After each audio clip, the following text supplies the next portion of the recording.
little meditation entitled How to Write Without Your Mind. Take a moment and feel your body resting on the chair. And feel the floor beneath your feet. Now soften your gaze and let your mind wander to wherever it wants to go. Thoughts flow in and out. Feelings appear and disappear. The mind knows not where to go. Can you see the spaces between your thoughts? Can you taste the sounds that are circling through this room?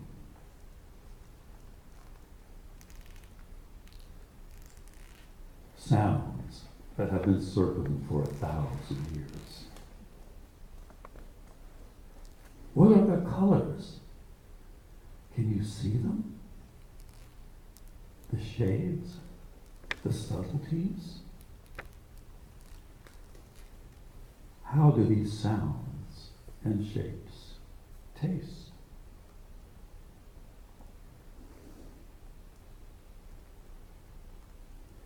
How do they smell?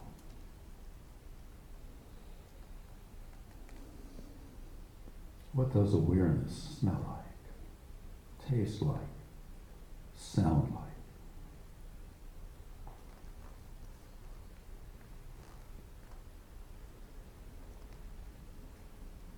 And keeping a soft focus, if you open your eyes and take in the room around you,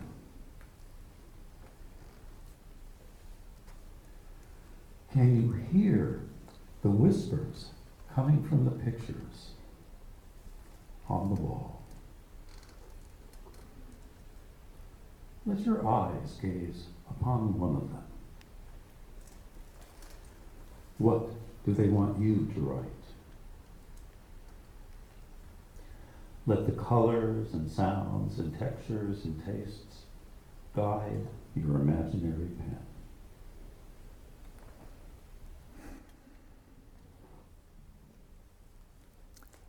Thank you, Mark. Certainly put us all in a very nicely calm, peaceful state of mind after all the rushing around we do all day long. It's nice just to take a little deep breath and just sigh and relax into a different frame of mind, a different way of feeling. Tonight, there's going to be 2 cores to what we do. I want it to be fun, and I want it to have an element of surprise woven through it. And the reason for that is that we often get very stuck in a routine, in a rut. We do the same things over and over. I don't know how many of you had ice cream for breakfast this week, but I bet it's probably 0. When we started having geo-tracking on our phones and cars and things like that, they were able to see where we went in our daily routines.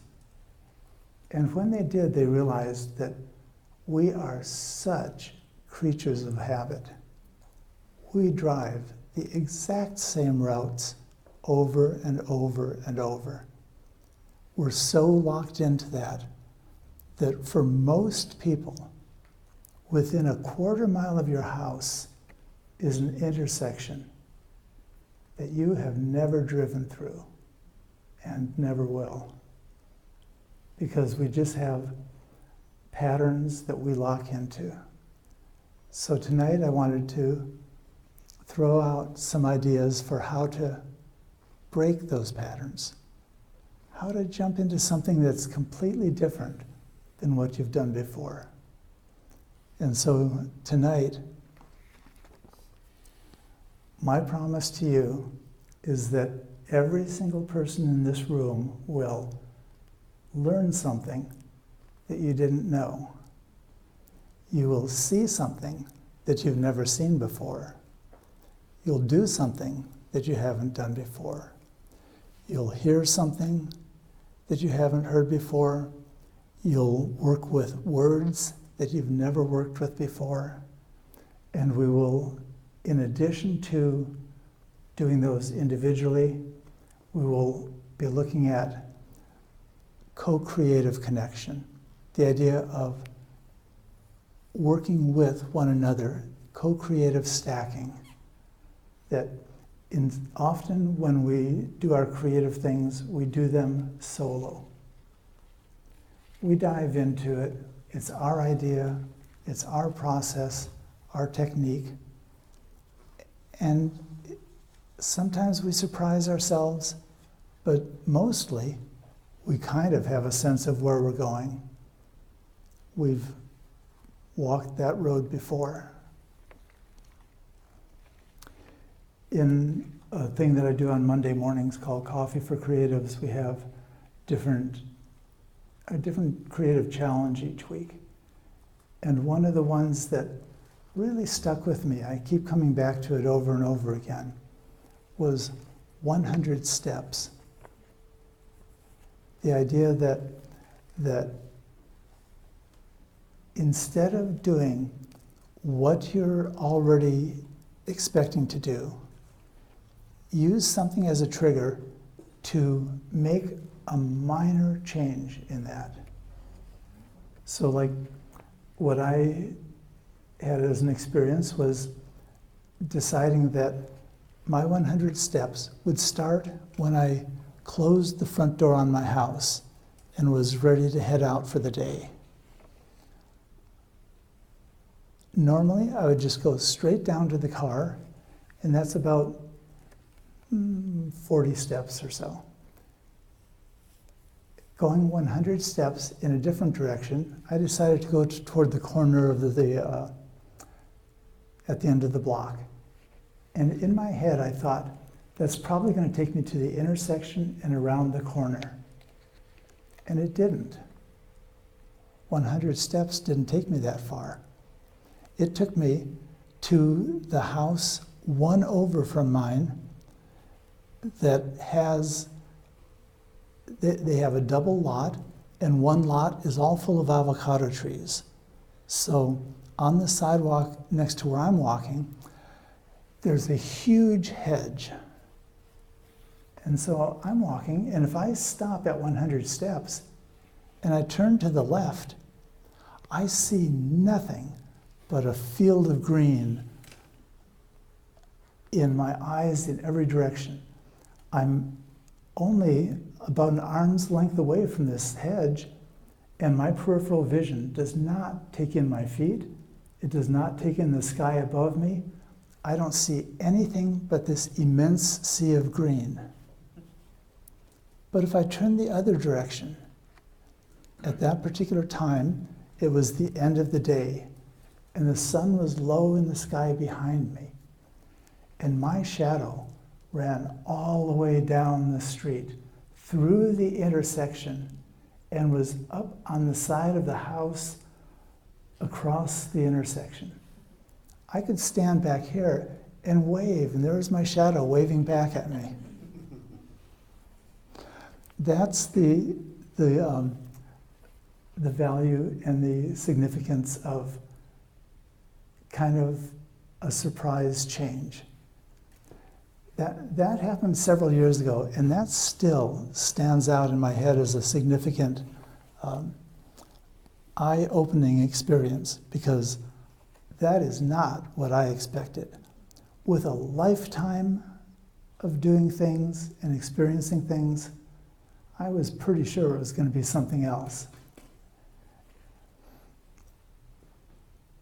We get surprises all the time, and across the board, they talk about the idea that these small things, the weak ties that we have to other people are the things that make for the most significant breakthroughs and discoveries.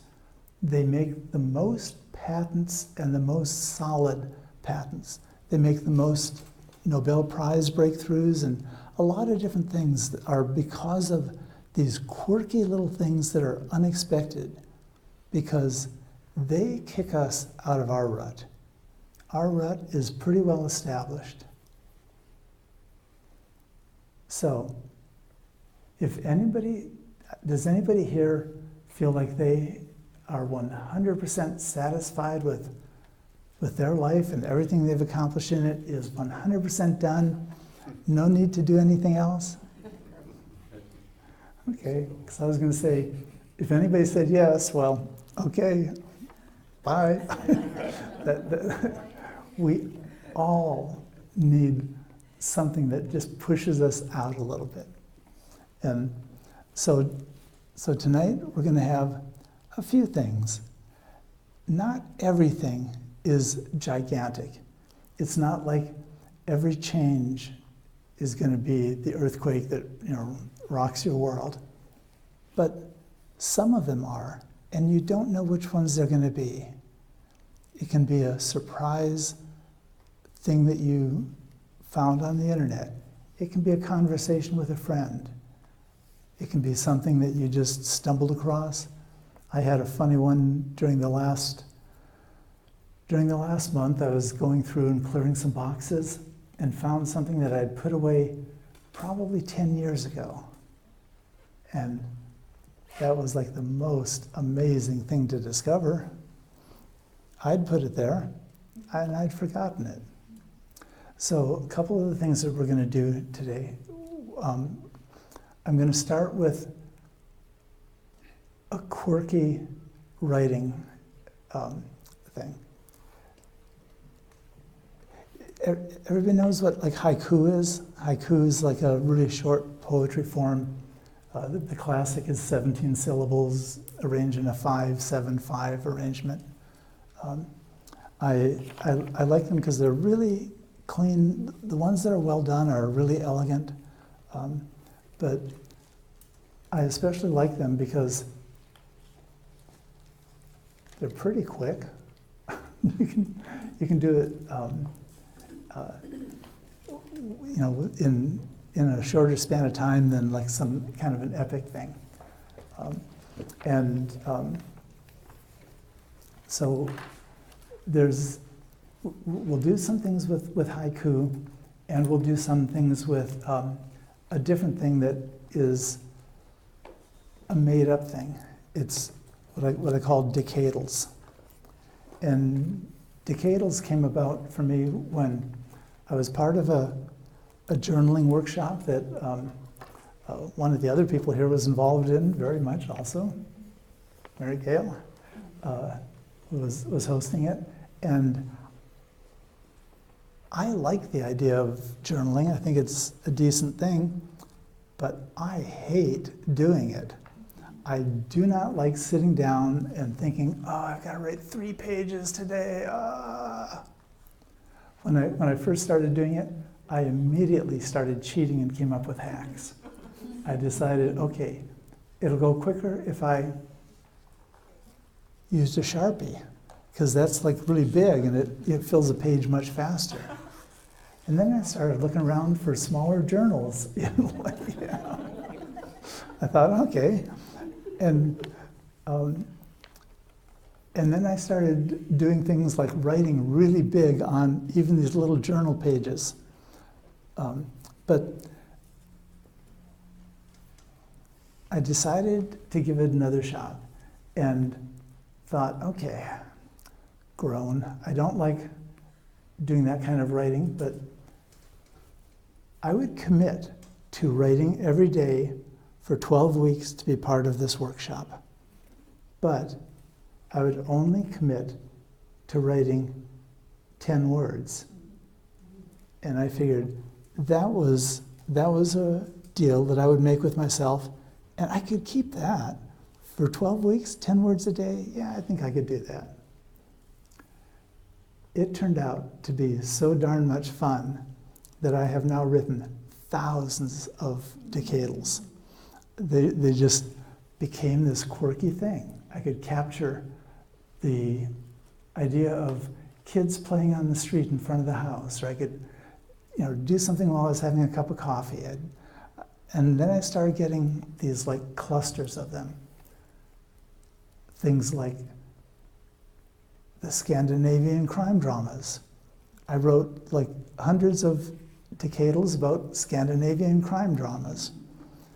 I wrote another whole series about a little Kafka-esque, kind of like Metamorphosis, but the idea that what if you woke up one day and discovered, I didn't like the idea of being a cockroach, but what if I woke up and discovered I was a hammer? Wow, okay. What kind of hammer would I be? Would I be a sledgehammer? Would I be a really fine, controlled jeweler's hammer? What would I pound on? And it just kind of went from one thing to another. So for just a quick starting thing, let's each look around the room and with the same kind of attention that Mark had us bring to looking deeply and mindfully at them, let's pick one piece. And then, since our challenge is to break routine, as soon as you pick the one that you like and want to do, count 3 to the left. And we're going to write about that one instead. Okay. Ha-ha! Okay.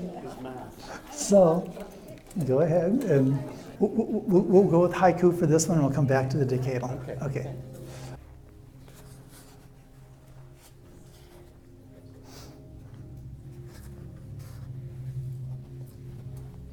The haiku structure is, what did you say it was? 5 syllables, 7 syllables, 5 syllables. 17 syllables, no matter how many words.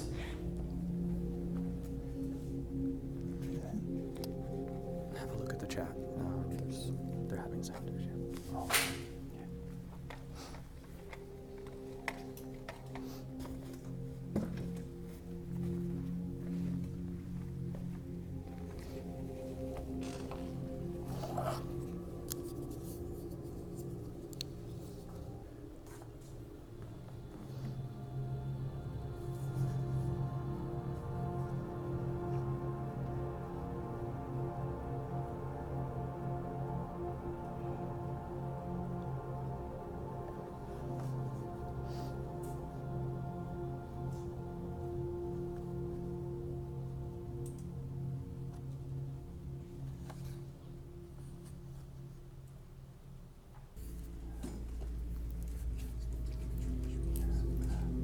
Okay. If anybody has one that they would like to, they'd be willing to share, let's have a couple of the ones from this block, and then we're going to do a couple of different things. Okay. And for something coming up, I'm going to need a volunteer to help me with something. It'll only take a minute or two, but anybody want to volunteer to? Friday? Okay. All right. It's a really simple thing, but that'll be one of our first surprise things. Okay. Actually, that's our second surprise because having to count 3 over was the first one. Okay. Anybody want to? Do you want us to point to the artwork or just read? You can just go ahead and read. Okay. I've got a couple. This was in the corner over there. The parasol swirls, blood red on driving black rain. Black tree limbs empty. And the other one I wrote was, tired eyes droop red.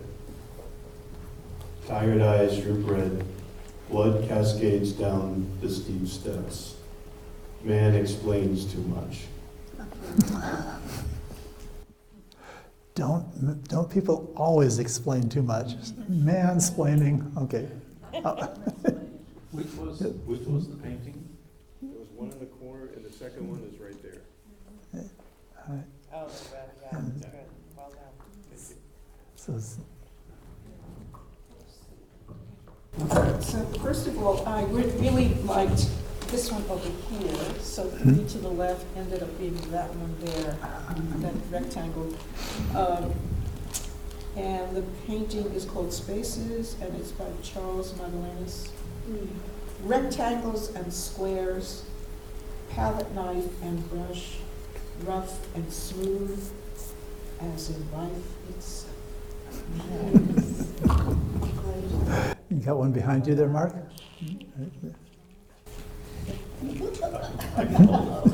I was feeling a little spicy. I did Kickstart Cabinet, which is over here, which is little legs coming out of a cabinet. So I wrote 20 baby toes, a quadrant of dirty knees, ready to kick ass. Spicy. Nathan? I was looking at, I think it was called Moonshell, just round the corner with the octopus. We once had slug crawled from an enchanted ocean, now unsung on rock.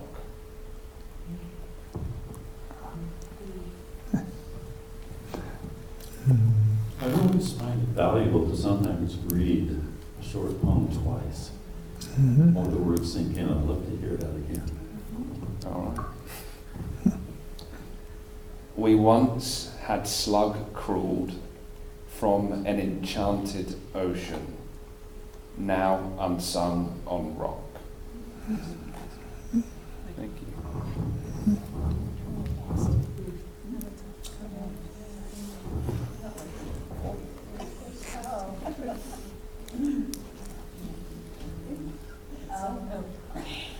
Mine is this one in the corner, the red, white, and blue.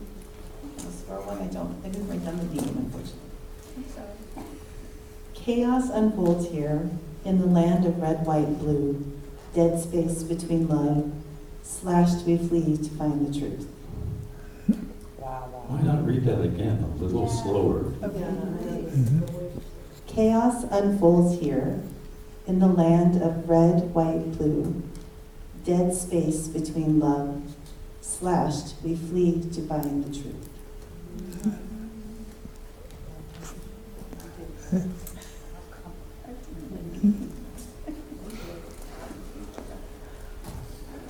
Coastal live oak.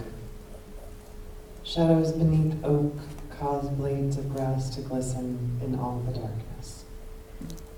Again. Shadows beneath oak cause blades of grass to glisten in all the darkness. Do you hear how it sounds so different the second time around? I chose that black and white one, and then I was like, okay, 3 to the left, and that's the majestic oak. I wrote the horns of the tree as the sky to be ready to dance with the moon. The horns of the tree as the sky to be ready to dance with the moon. There's something about the short form of haiku that I just love. It's like you just have to condense it to just a really concise little block, a little image, and that has to tell volumes. I chose Crops and Clouds, or it chose me, I guess. My childhood neighbor's farm of sunflowers, so high. Martha, Grace, and Pete. I'll try to read it a little bit differently and watch what happens. What a challenge. My childhood neighbor's farm of sunflowers, so high. Martha, Grace, and Pete. And from the perspective of neurocognitive poetics, notice that when you went slower, how it became more melodic. And your brain is designed to communicate in melody, not with a flat voice. Blue, birds hidden here. I'm resisting connection. Tethered, I grow old.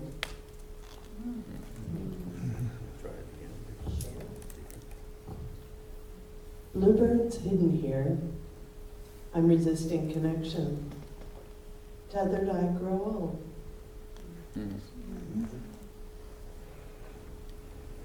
I love how it sounds like a different poem. So I was looking at that art called Nest. Hollow nest weeps cold, tears like rain trace silent wood, eyes lost to the sky. Yes, I was thinking like there's an empty nest and it's missing the birds, which are like eyes lost to the sky. Hollow nest weeps cold, tears like rain trace silent wood, eyes lost to the sky.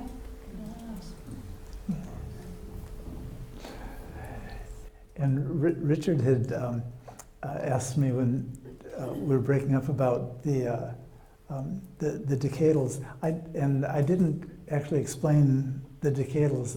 I guess but to me, just like the haikus count syllables, to me the decadals counted words. So you get kind of fun. You have kind of some fun about how you put things together. I decided right out of the gate that I would use the same counting that Microsoft Word uses. So, for example, if you say the year that we're in, and you say the year 2025, you would have 5 words. If you hyphenate 25, it drops to 4. If you say 2025 and leave the and out and hyphenate the 25, it becomes 3 words. If you say 2025, hyphenating the 25, it drops to 2 words. And if you put it in numerical form, 2025, Microsoft Word counts that as 1 word. And so quickly I started learning how to tweak the words I would use to make them fit in that 10-word format. So it's a 10-word poem? A 10-word poem, is that what it is? Yes. And interestingly enough, turns out that's 100% a made-up word. Decadal is not, decadal spelt with AL is used for weather. They talk about decadal weather shifts or decadal, continental shift type things, meaning a 10-year change in the weather pattern. But for whatever reason, I decided it needed to be spelled with a Y, decadal, and there's no other spelling of decadal other than, and it's only used in the weather part of things apparently. So So how exactly do you spell decadal? I'm sorry, pardon? How exactly do you spell decadal? I spelled it D-E-C-A-D-Y-L. And that was just, what the heck, I just figured I got to name it whatever I wanted. So, it was just fun. I didn't see something like that anyplace else, and but I didn't know. I just launched into it and had fun with it. So our next challenge that we're going to do is going to come from this box. But before we do, I'm going to ask Friday to help me with checking another one of our things off the list. I promised that you would end up, that every person in this room, and that includes me, is going to know something in a couple minutes that they don't know right now, which is how much change do I have in my left pocket? I don't know. I grabbed, I don't like carrying change around, so I keep dumping it in a bowl. And so today I emptied this pocket out, grabbed a handful of change, and pretty soon we're all going to be enlightened with the wisdom of how much change is in my left pocket. Thank you. Wow. Does she get to keep it? Pardon? Does she get to keep it? Good. No, I think you should run. Right. Oh, wow. And I do know that there are some Susan B. Anthony silver dollars in there, because I like the Sacagaweas and the Susan B. Anthonys just because I think they're really cool. You know there's two numbers. Pardon? There's two numbers involved. One is just the number of coins, and the second one is the actual total amount. Oh, That's true. Yeah. Mhm. So, yeah. So I was counting. What's it? Yeah. Just number 4. I was counting the amount of money. Mhm. Yeah. I think that's way more important than the number of coins. Number of coins, who cares? If they're all pennies, forget it. Here's the first line of your haiku, a handful of change. It was funny, in collecting all the coins, I would wait till I accumulated a bunch, and then I'd go to the bank and get a bunch of the wrappers and wrap them all up. It takes a while to wrap coins. If you have a business of any kind, they will take them unwrapped. I found that one out. But you have to have a business. They won't deposit it into a personal account. Some will and some won't, yeah. And some charge you to do it. But in the course of doing it, it takes a while to do them, and I would sit there and kind of math it out as to what was I getting paid per hour to like wrap pennies. And I realized that anything less than a quarter is not worth your time. So total is $8.23. Aha. It is. That it gets kicked up by the... 5 Susan B. Anthony's. Mhm. 6, 7, 8, 9, 10, 11, 12, 13, 14, 15, 16, 17, 18, 19, 20, 21, 22, 23, 24, 25, 26, 27, 28, 29, 30, 31. 31 coins. That was such a profound silence. Yeah, I know. So now should John keep it for counting? No. Oh.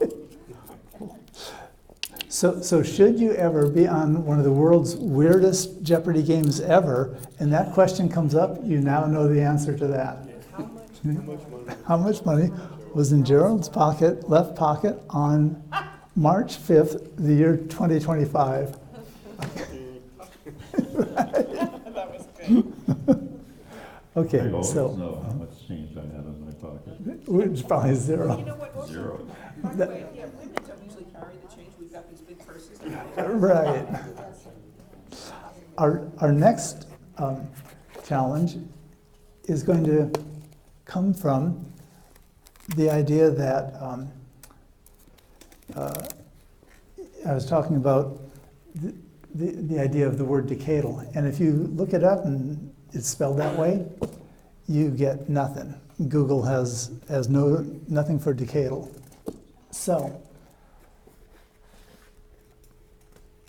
one of the things we said in the list of things to check off is that we will each use a word tonight that we've never used before. So, I'll pass these off in both directions. Actually, I can split them up in a few directions, and you can take your pick and pass a stack on, and take some here, and then, so each of those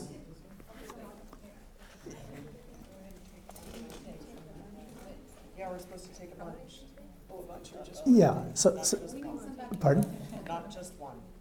Yeah, well, you can do more than one if you want, but yeah. If you get one and you don't like it, you can grab another one. But what we're going to do now is we're going to take each of the cards that you have and the word that you have on your card. We're going to flip it over, and let's just do a decadal with that. Put that into a thing that has 10 words. Does everybody have one? So you'll put together a 10-word poem using that word. And you can use it wherever it fits. I mean, you can start off with it, you can put it in the middle, but go ahead and use that word in a 10-word poem. So there's a number as well as a word? No, disregard the number? no, you can disregard the number. The number is just, I just numbered them all so that I'd, and what you are doing is you are now writing a decadal with an imaginary word, a word that doesn't exist. None of those words are found on, if you type that into any Word document, it would highlight it as being like misspelled because it's not a real word. It looks like a real word, and it matches all of the criteria of how we create words. The sequence of letters, how they go together, they're all almost real words. And so in the course of writing your decadal, you get to figure out, what does that word mean? You get to put it in any way you want it.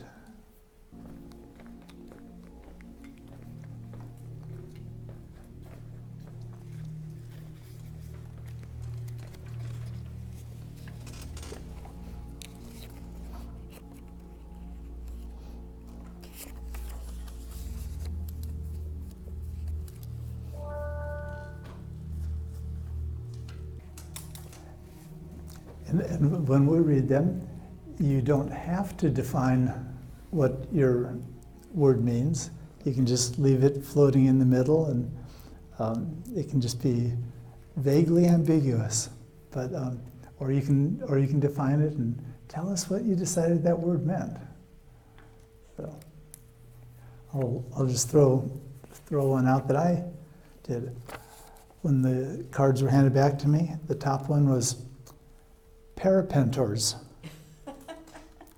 Parapentors. And I thought, that sort of sounds like paratroopers, but not really. So I said, jumping from the plane, a dozen parapentors floated away from Earth. So. It sounds like it could be some kind of dinosaur too. Pardon? With my ear, it sounded like it could be some kind of dinosaur. It could be, yeah.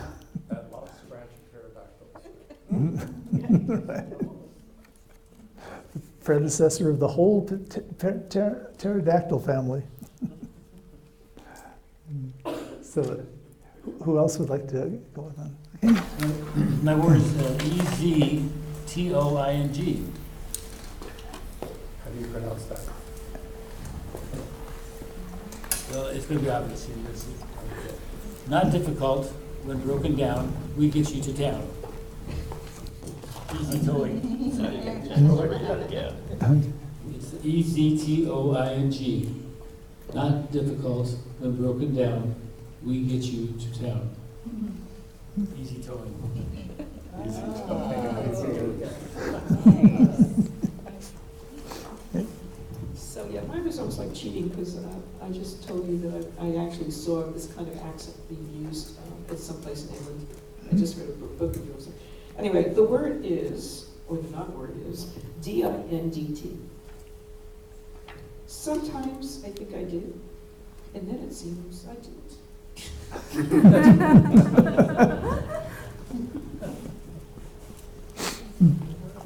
Doing good. Thank you. I got the word Hufflepuff. So I thought it's a really cute word which consists of a telescope name and a puppy. So I wrote, the curious Hufflepuff gazed upward, chasing stars through endless night. Can you Read it again, slow. But the word, can you spell it out, because I couldn't hear. You mean the word? What is the word? Yeah, Hufflepuff. Read it 1/3 the rate of the speed. The curious Hufflepuff gazed upward, chasing stars through endless night. I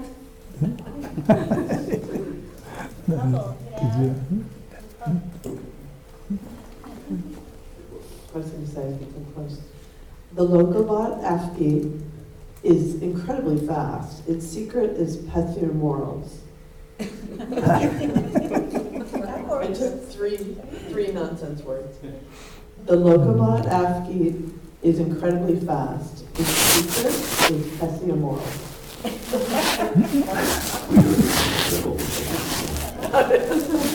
That doesn't surprise me. I wasn't quite sure what I was doing, so I just did two definitions of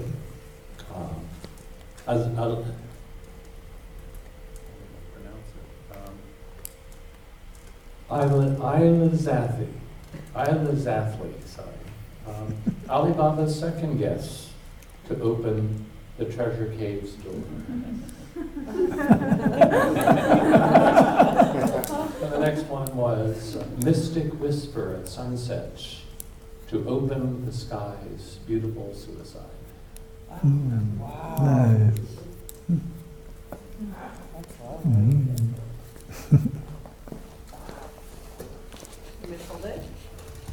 My word was ejanks, like IJANKS, and I just wrote, crank ejanks, escape the horse's flanks, she's from East Burbank.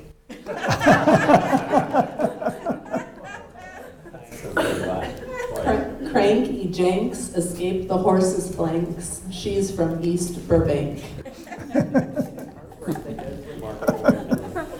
didn't even know there was an East Burbank. There is now. I actually incorporated the number too. So it's number 24, expets, E-X-P-E-T-S. 24 expets lined in a row, standing up, smiling wide. It's very Lewis Carroll.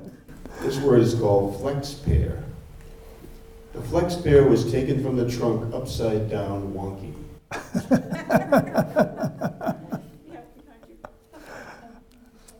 I love the use of an imaginary word. I mean, it just sounds so fun. I got Dijon, so enjoy this. Grey Dijon or grey Poupon to sandwich between us, baby.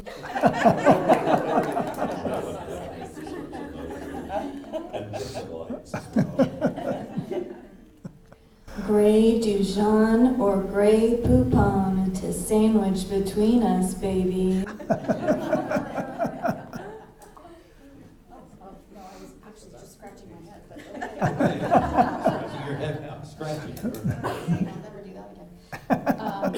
I got the word bashanks. The mug falls in slow-mo. Bashanks. No time for this. Well, I guess you don't get a second chance to read that one. Yeah.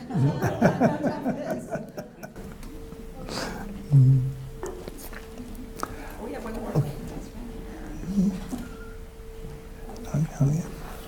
We're getting there. Quick, run. I got, it would be very obvious, Liam Parake's into a Liam Parake. Now I'm unsure who's who.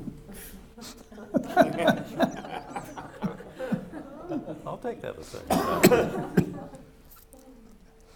Liam Parake's into a Liam Parake. Now I'm unsure who's who. You can entitle that one Triplets.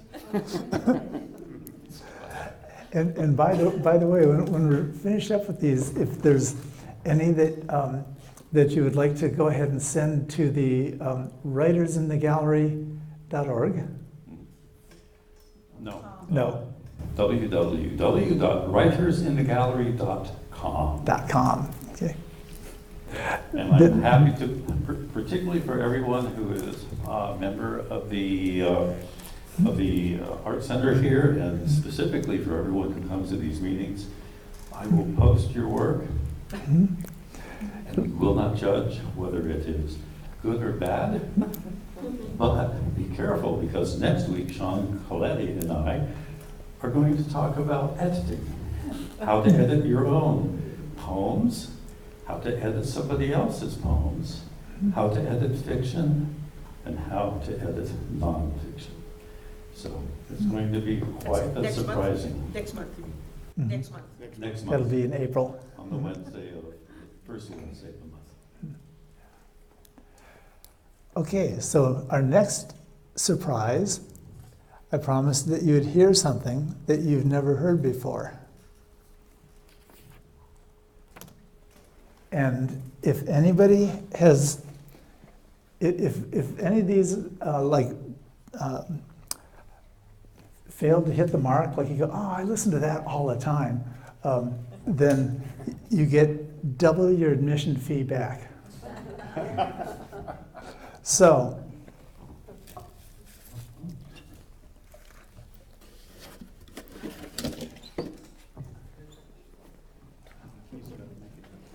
for this, I am betting that we've all heard a lot of different things, but I'm going to bet that, yeah, it feels a little more stable, that none of us have ever heard 100 silver bells tumbling down the inside of a 6-foot tube into an ice chest before.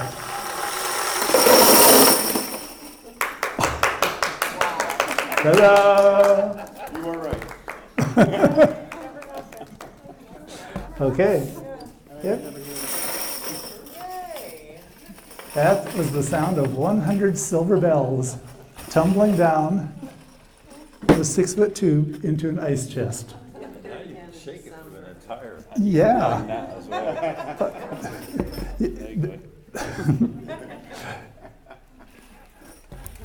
That thing is destined, by the way, to become a beautiful rain stick. That's what I thought you were going to do. Yeah, I have. I've made several, and I actually got all these silver bells to create a rain stick with. I made this other one that was part of one of our Monday challenges. It was 1 week was to make something truly bad, and so we made. Being an artist, I made a thing with on a sheet of newspaper, because I've done conservation restoration of art. So what I used as my criteria for something truly bad was, did it make me cringe? And so I worked on newspaper, which is horrible stuff. It's designed to last a few days, not any length of time. And I thought, okay, and I've got all these wonderful materials, but instead of using good materials, good brushes or anything, I was going to do it entirely with toilet paper, which the second it hits wet paint starts disintegrating and sticking all over the place. It was horrible. And then I took, and I decided, since the colors red and blue have become so politicized and that makes my skin crawl, I decided I'm only going to do this thing with red and blue. I'm just going to make just red and blue all over newspaper with toilet paper. And it was this horrible thing. And I threw dirt on it. I walked across it. And it's, all the things that doing conservation of art, you would never, it's just like the worst. So 1 week we had the thing to make something truly bad. The second week, the challenge was to take that something really bad and turn it into something wonderful. And so I took that and I collaged it and wrapped it around a tube. I gold leafed it. I did a whole banding on the ends. I put over 100 baffles to the inside of it and put in 6 or 8 different kinds of seeds in different sizes, so that when I tipped it as a rain stick, the large seeds would fall first, and they'd come kind of like this. It sounded like this building of a rain, and it would come crashing down at some point, and then the little seeds would just sound like the rain was kind of drifting off at the end. And if I did it slow enough, I could make it last like a couple minutes, and it was almost like sounded like real rain. So I think we're getting pretty close to the end of our time, aren't we? Oh, no, we have time to do another piece. Okay, so let's say that for each one of us, we're going to pick one word, okay? But instead of using that word, we're gonna get really deeply mindful, and we're gonna think about something that we're truly grateful for, okay? But instead of just doing that, we're gonna put, do you still have some cards left? I have blank cards. Let's see. I can hand out blank cards if you don't. Does that? Is it okay to use these? Yeah, I've got blank ones. I'll hand out blank ones. That'll be good. But what we're going to do is I want to come up with something that you are deeply grateful for. Something that it can be something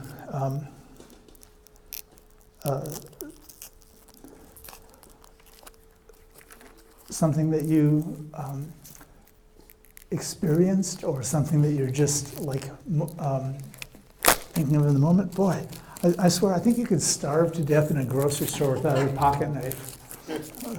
Our plastics are getting so sturdy, which I'm actually super bummed about the amount of plastics we use, but that's a whole different topic. And I don't think we want to talk about bummer topics tonight. This is way too much fun. Let's see, I'll hand some, you can kind of pass them around this way, and we'll get some started over here. And here. Get some here.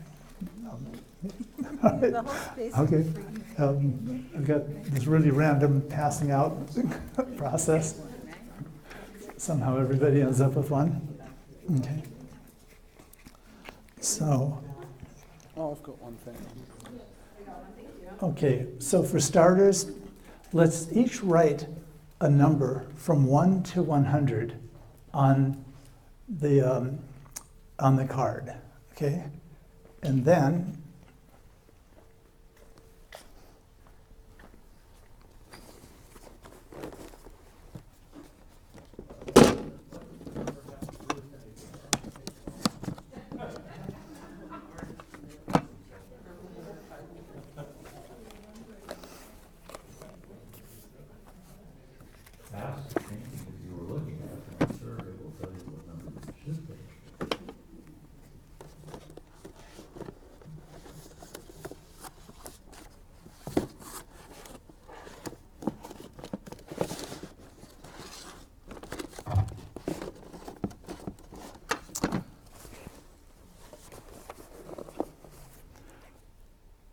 okay, so now that everybody has their number from 1 to 100, we are going to totally and completely ignore that number, because I had a list of 100 gratitude things, and apparently it's not in my bag. So I was going to say that the number you picked, you would have a gratitude that you would write about. But instead, we'll look at the idea of the co-creative stacking. And so what we'll do is each of us will write one thing that you are deeply grateful for, okay? Then we're going to pass our card to the left. And that person is going to take that and they're going to add to it just a word or two more and pass it to the person to the left of them. And we're going to do that until we kind of fill the card. And we'll just have a card full of gratitudes. Okay? So. You just write one word. It can be a word, or it can be a phrase. It can be like, it might be something like, I'm grateful for comfortable shoes. I'm grateful that when I drove in the rain, my car had windshield wipers. It could be, I'm grateful for this wonderful creative community. I'm grateful for the technology that allows us to sit in a room that's warm and lit. You know, whatever you want, just any kind of a gratitude, and then we'll pass it to somebody else. Okay?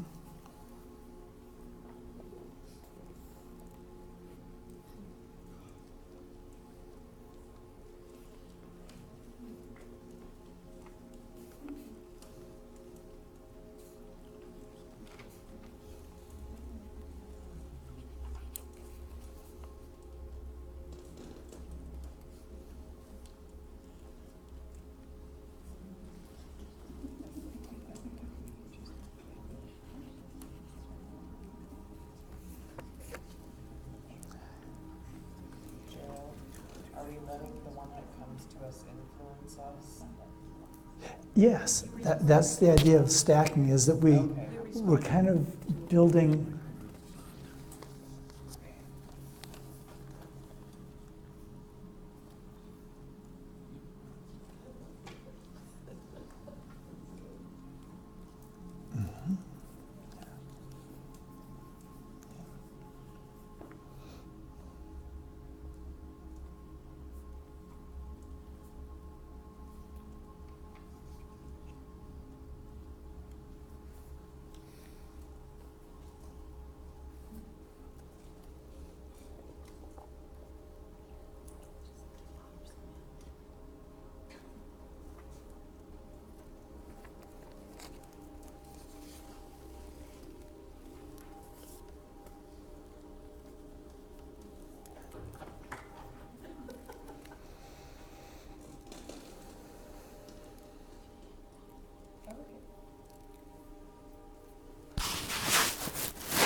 just totally cracking up here.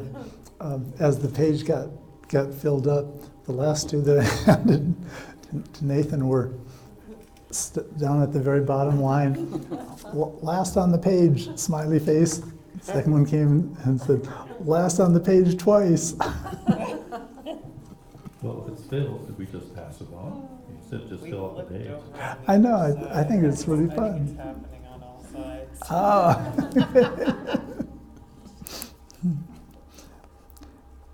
Glad that paper only has two sides.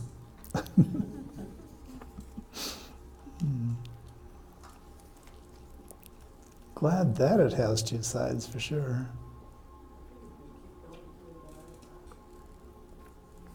Yeah, that's what I was kind of imagining.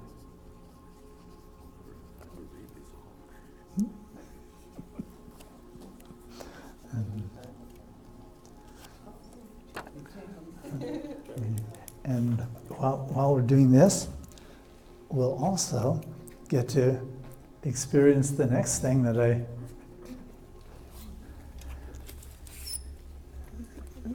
said, that I'm betting that no opening it up and peeking in it, but yeah, I think that this will be guaranteed to be something that you've never felt before.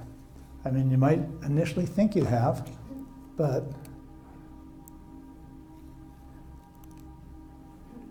This is quite weird. it is pardon. This is quite weird.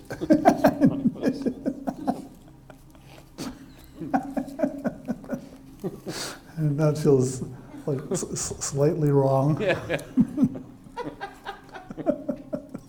So that's quite a lot of. How many horses?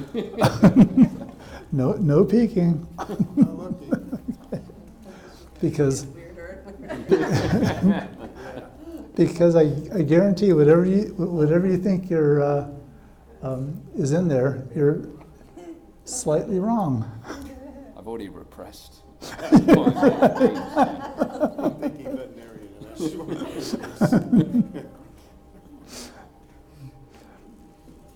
Just let it fall away, yeah.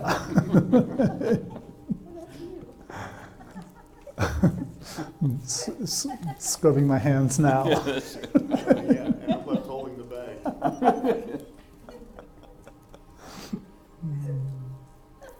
But you're not pregnant yet. This is true. This is true. Wait, what happens with that bag? Am I supposed to? Are you meant to pass it from the bottom? Do I put these Okay. in? Or do I do No, it you're right supposed to feel. You experience the bag. You don't want to just mix them up and hand them out to people to take home. Sure, that'd be nice too. Your So, choice. I think so. So, what we'll do with these cards now that we've each kind of written a number of things that we were grateful for, and some of them were, just looking at them coming through. Some were deeply meaningful. Some were like kind of whimsical or funny, but we're going to take these, and then each one of us is going to get to we'll randomly get back one that may or may not have been one that we wrote on. It might be things that other people wrote and gave to us, and we'll have a little challenge that if it strikes you as interesting, and only if it's interesting and if it sounds like fun, but see if you can write something that incorporates some aspect of that, some part of that shared stacked gratefulness that was passed through the room.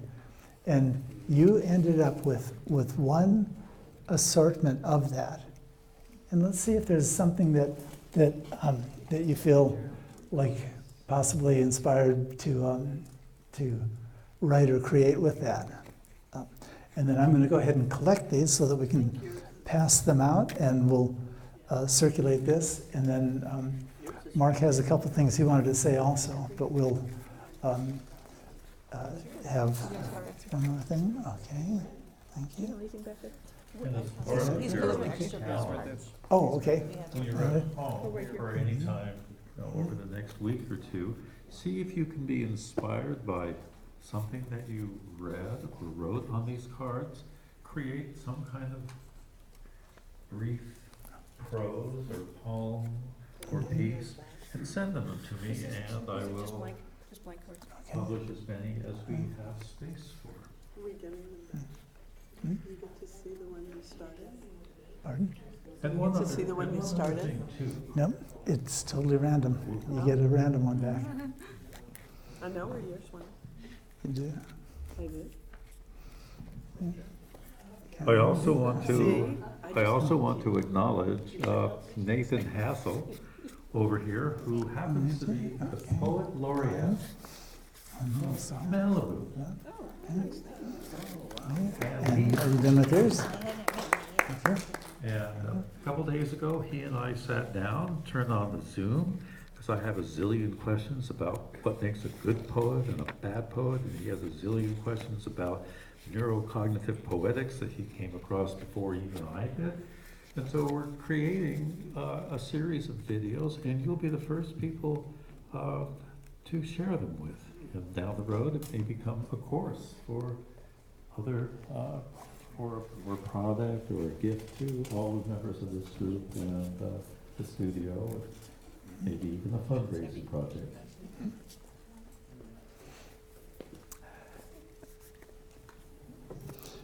Mm. And I think that we're kind of at the end of our wonderful, playful session. But I wanted to really thank all of you for coming and participating, and for sharing this wonderful experience. And I hope it was enjoyable for you. And if does anybody have any thoughts or ideas out of what we've done or anything like that? I have a question. Can you read a couple of those? Yeah. Okay. This one says, I am grateful to be, and some of them I can read and some I have a little harder time reading, but yeah. So I'll just make it up. I am grateful for the wonderful presenter this evening who's just, I'm grateful to be present with the wonderful people and the laughter we've shared that was added, and the wonderful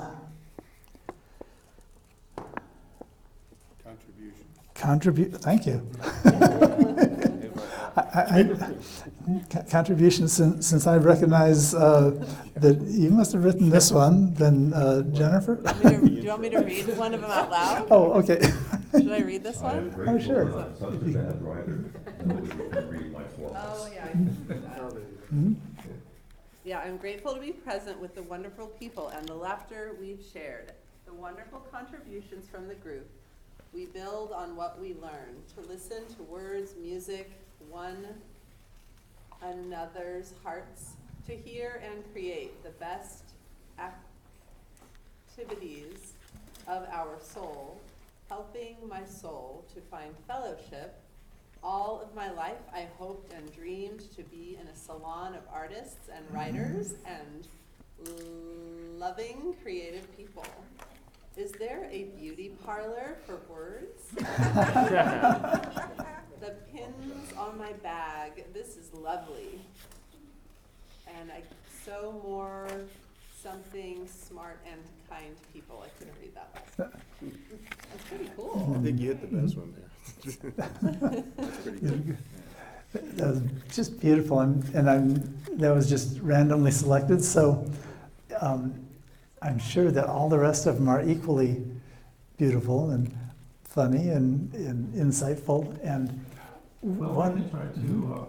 I can write some of them up and post them on the website. that would be nice. Yeah. You want to do that instead? Yeah. Okay. All And right. I'd like to close with a very brief meditation and a question to consider.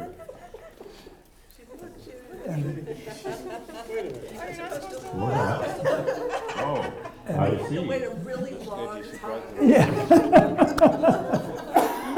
And- Can't unsee that. And then when we finish up, there will be one more thing that we'll do as we're leaving, and we'll talk about that when Mark's finished. So take a moment again. He's enjoying that bag an awful lot. Sorry. Take a moment and close your eyes and feel your body. And think of all the globular things that was handed to you. And how it might change your life forever. Particularly if you give up your ideas of what they might be. So take a moment and feel your body resting on the chair. Feel the floor beneath your feet. And soften your eyes and let your mind wander to wherever it wants to go. And contemplate this question. How can you use today's experience to enhance your writing skills? And see what your intuition whispers to you right now. How can I use today's experience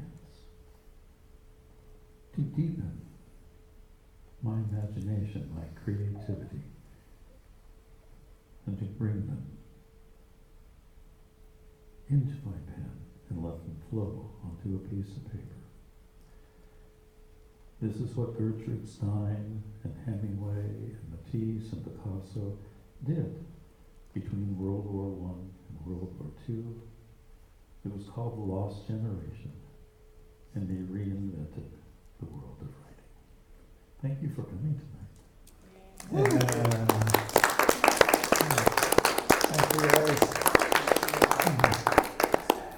And there's definitely going to be a couple more really interesting things that I know that are coming up and stuff. You'll be hearing about those in the near future.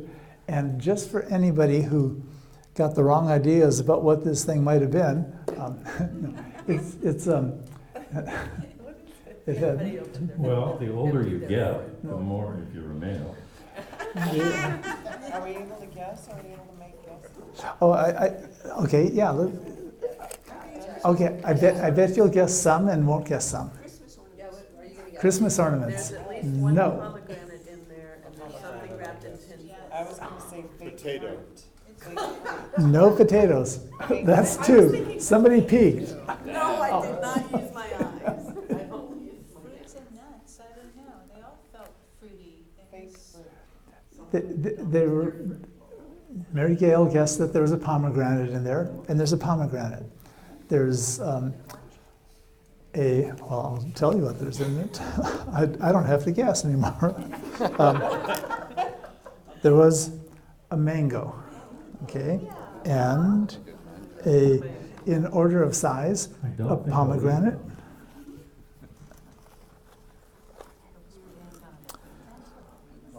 a lemon,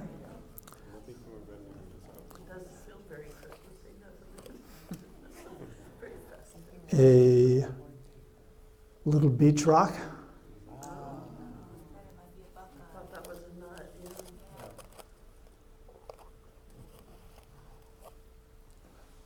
a little tiny apple. That was one of the New Year's apples. I have two apple trees in the backyard, and most of the apples come down kind of between Thanksgiving and the end of the year. But I always leave some on the tree because those little tiny ones, after the first of the year, are the sweetest apples. A little tangerine and a kitchen scrub brush wrapped in tin foil. Very well. Didn't guess anything. You didn't guess the kitchen scrub. Yep. So, you might, That would be a beautiful still life painting. especially the tin foil one. Yeah. Something disappeared. Well, and just one last thing. It said that we would do something something that you've never done before, and maybe you have, but we are going to go over to this part of the room. And today we were talking about the idea of breaking out of stuckness and how just kind of anything can be a triggering point. It's kind of like, I think of it like a spark in a car engine, you know, that whole thing is just a big chunk of metal and plastic and stuff until a spark deep inside the engine goes off. And that one little spark sets that thing into motion inside the spark plug of the engines and stuff. So anyway, this is our unstuck bridge. We started on a feeling of stuckness, and together we walked across this imaginary bridge into a land of unstuckness. So, thank you. Yeah. From stuck to unstuck. Yay, Friday! Yay. All right. Thank Hey, you. Jennifer. Thank you, Hey, thank Joe. you. Hugs to everybody. Hey, you get a hug too. Thank you so much, it was wonderful. Oh, Just absolutely. wonderful, just wonderful. Such a break from life.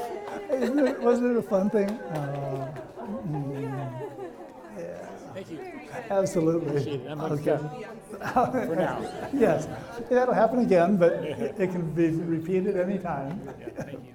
Absolutely. That way,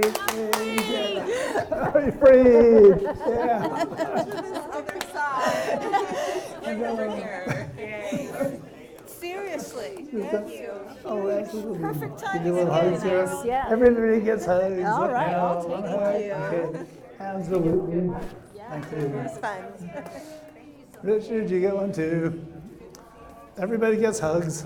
All right. Thank you for inviting me. It was a lot of fun.